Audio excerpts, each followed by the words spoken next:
All right, so the spring game just concluded. And Miami won. Can we clap it up for that first thing to kick off this video? I had to be a little lighthearted, make a joke here in the intro. But the spring game is a wrap, and this is just my quick, immediate, instant reaction to that. So just know that this particular video is not a deep dive. I'm talking it literally just ended. So I don't have any official stats in front of me. Heck, I don't even have unofficial stats in front of me. So after this, later on tonight, I'll do like a full-blown recap where we break down position groups and we talk numbers. But this is just like initial thoughts, just off the dome, like going off of what we saw. And let's not play around with this thing. Let's go ahead and talk about the quarterbacks right out of the gate. And I do have to say that based off of the small sample size of what we saw in the spring game, I would put Cam Ward at number one. We all already know that. Jakari Brown would be number two. Emory would be number three, and Poff would come in last at number four. I'm not including Judd in this because Judd's a freshman. He's just not going to see the field. He's not ready yet. Everything in this video that I talk about is based on what we saw in the spring game. So like one of the concerns I'm going to talk about is the running back room in the spring game and the fact that Elijah Lofton was the best looking guy out there, and he's technically a tight end. So that's something I want to talk about, but I know that we're hoping Fletcher's going to be healthy. A.J. Allen's going to be back in time for the Gators game. They might, go into the portal and look for another veteran running back, but I don't take that into account. This is purely talking about what we saw in the spring game. So quarterbacks, Cam Ward is as advertised. I mean, I understand that he didn't do anything crazy out of this world, but let's be honest. It's the spring game. He doesn't have to. There's no live contact with the quarterbacks. They couldn't tackle those guys.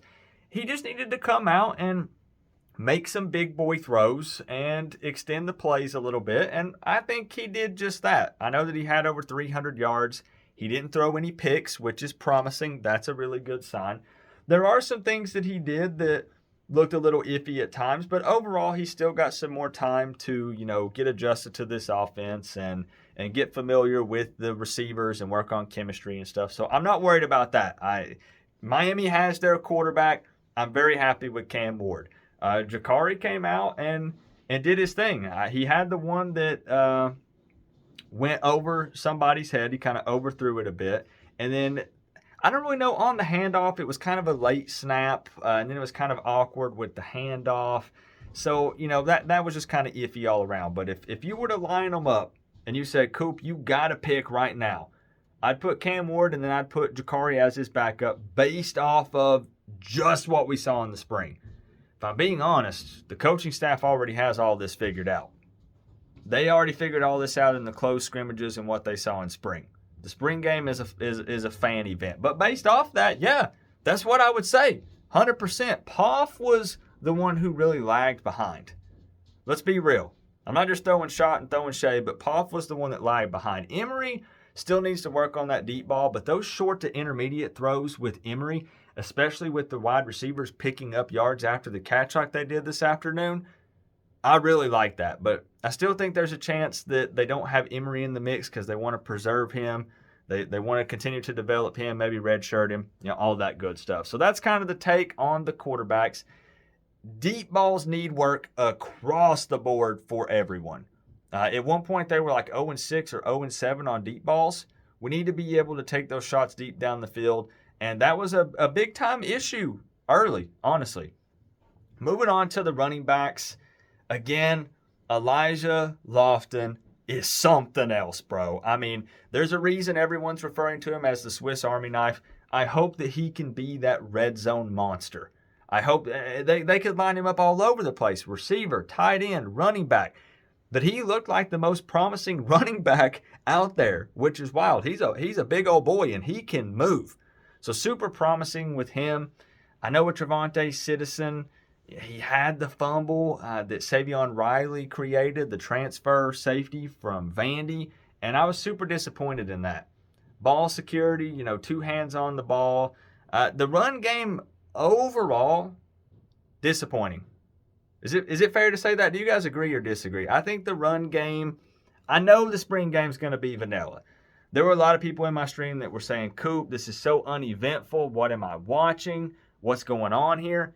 It's the spring game. I went into this expecting next to nothing. You want to see guys play hard. You want to see them execute, basics and fundamentals and some flashes. But I didn't expect them to try to be super competitive with the play calling. You know what I mean? Because there's the only real way to win the spring game, in my opinion, is to have a lot of guys get reps and walk away with 0 injuries. That's how you win a spring game. And thankfully, Miami did win the spring game. You see what I'm saying? You see what I'm doing here? Injury-free, lots of guys got reps, so I'm A-okay with it. But run game absolutely needs work. I'm hoping that once, some of the guys on the O-line come back, obviously they're missing Malinois out there. If Fletcher can be healthy and Allen and another guy, then you put Lofton in the mix and Wheatley Humphrey and Chris Johnson. I'm hoping that the running back room and the run game in general, come on, Dawson, when the season gets here, we got to see it look a little different with the play calling. I'm hoping the run game is okay, but just basing it off the spring game, not super impressed.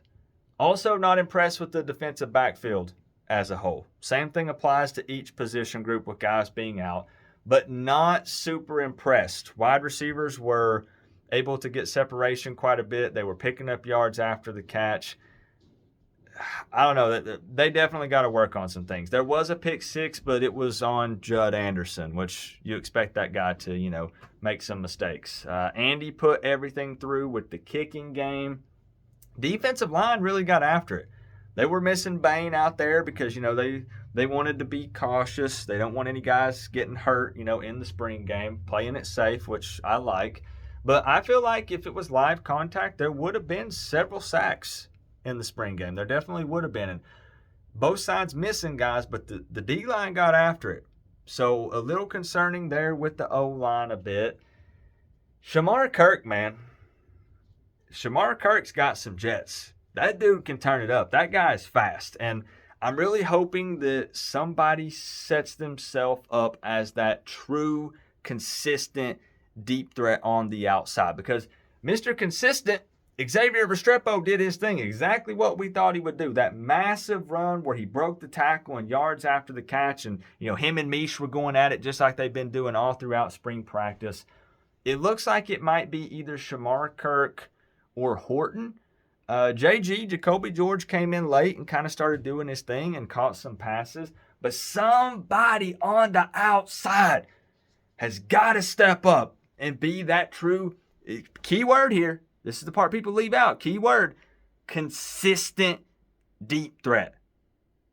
So who's that guy going to be? I was real happy to see Ray getting some more catches because this is year 2 for him. He's taking that next step, and I'm really proud of Ray. Ray Joseph, man, doing his thing. Super thankful to see that guy doing well. I mean, I guess that's really about it. There were too many penalties for my liking. There were several miscues. There were multiple times where there was some miscommunication with guys. Kind of sloppy at times. Spring game, so I'm not going to overreact too much, but we do want to react. We do want to break it down. As I said, the next 2, 3, 4 days are going to be spring game videos, right? Dissecting it, talking about it. We're going to overreact because that's what we got to do. We ain't got nothing else to talk about. We're going to be talking about the spring game for months now because, until the season gets here. But I'm trying to think if there were any other big takes. What I would like to see from you guys in the comment section, we did this in my live stream. I want to know what your biggest negative takeaway was from the spring game, and I want to know what your biggest positive takeaway was from the spring game. I want to see some participation. I would say for me, biggest negative just in the spring game was probably the run game. And I mean the play calling, I mean the guys running the ball, everything all around outside of Lofton. That's a huge concern for me right now, just spring game. And biggest positive was, man, do I really want to play that card? Do I want to say Cam Ward? Because everybody's going to say that. And everybody's going to say, Coop, you can't pull that one. You can't say Cam Ward because that's BS, Coop. Like, don't do that. Is there another one? I think it's got to be Cam Ward, though, right? Because everybody in the live stream was saying, well, Coop, you're paying this dude like $1 million plus. He better be that guy. But there's no guarantees.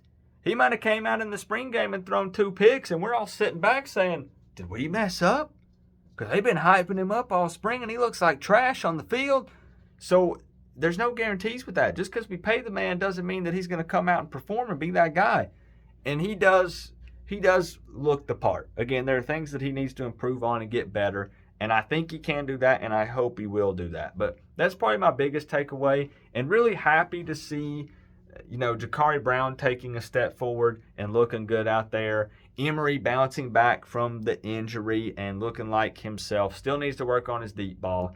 And that's really probably about it for my positive. Definitely Cam Ward. And I will say the effort from the receivers. Can I add a bonus one? The effort from the receivers, because I saw separation. I saw broken tackles. I saw guys working hard out there fighting for the ball. And how can I forget? We threw to the tight ends. We threw to the tight ends. We even had a tight end who caught a touchdown pass. In the full-blown recap, we'll put names out there. But, we targeted Arroyo a couple of times. And I like that there were times where we took shots on first down. There's some experimenting. It's just a spring game. But I want Miami to be aggressive. I want Dawson to embrace that whole you get conservative, you get beat. Like when we went out and we popped off against Texas A&M last season, I want him to embrace that and feel that way in every game for all 4 quarters, not just a half, and then all of a sudden fall back into super conservative mode. And let's run the same run play over and over again. Cut the BS. Miami fans like fast, aggressive, lots of points. So hopefully he embraces that. For initial immediate reaction, I guess that's really about it. I think I've spoke my piece. It's what I expected the spring game to be. You're playing yourself. You can't hit the quarterbacks. That kind of changes the way the offensive line might play a little bit. It's tough for them to fully embrace protecting them when they can't actually get hit. Because even though you're trying to remember that, it still kind of might play a part in the back of your head. Same for the D-line. They want to get hands on it, but they got to pull back a little bit. So they can't go 100%. You don't want to be that guy that doesn't tackle, but you try to make a play and then your helmet hits Cam Ward's knee and he's out for the season or something. Like, you don't want to be that guy, right? So that makes it kind of tough to really look at this thing and break it down and judge different things. But just happy to see the Canes take the field. Nobody was injured. Guys were playing pretty hard out there, so I can't really complain. Lots of injuries and guys being held out. So let me see some participation. I promise we'll do a deep dive where I really dive in on this, but this was just immediate reaction, so I'm sure I'm forgetting things. I'm sure I'm definitely forgot stuff. I want to go back and watch it again without, trying to read the chat and multitask, just actually purely focusing on it. But it was all right. Spring game is a fan event. You want Cam Ward to look good. So you're going to try to put him in a position to look good. He still has to make those throws. You can't make them for him.